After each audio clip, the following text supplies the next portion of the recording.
Hi, I'm Carrie Pallas, a PhD student at Liberty University. This is a presentation that I prepared for the course Educ703 during the spring semester of 2020.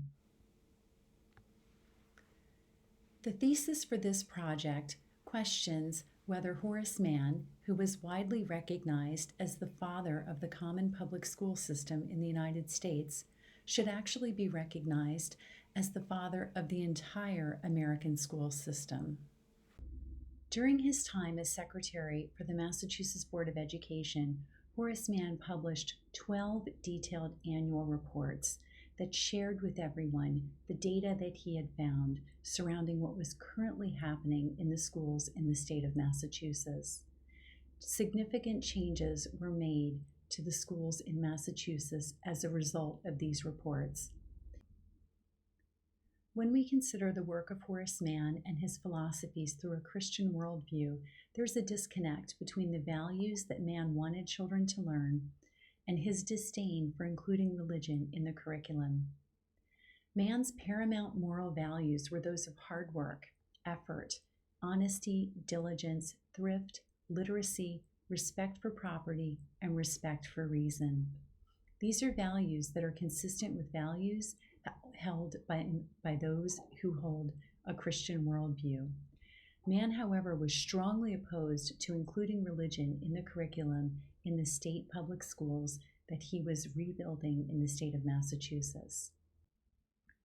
Many people from different religions strongly opposed Mann on the removal of religion from the school curriculum.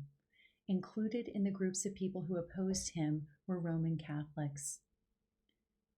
Mann argued that by removing specific religion from the school curriculum, he would be able to best serve everyone regardless of their specific religious orientation.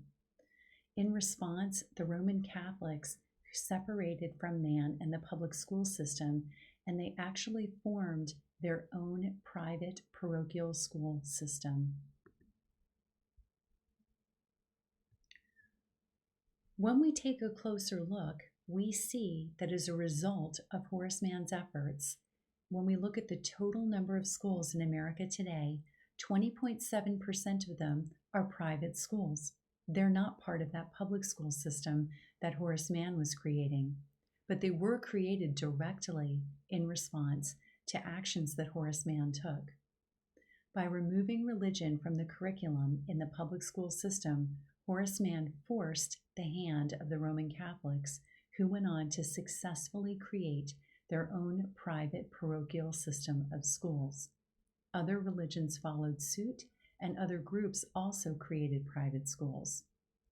That private school sector today accounts for 20.7% of the American school system. So it's widely believed that Horace Mann is the father of the public school system in America. But I would argue that he might also be considered the father of the private school system in America because his actions drove the creation of that segment of schools. In conclusion, as a result of doing this research, I agree that Horace Mann is clearly the father of the public school system in America, but I would also posit that Horace Mann is also the father of the private school system in America, because his actions directed and prompted people to take action and create what we know today as the private school sector. So I would argue that Horace Mann should be recognized as the father of the American school system. These are the references that were used to create this paper and to support this presentation that I've shared with you today. Thank you so much for your time.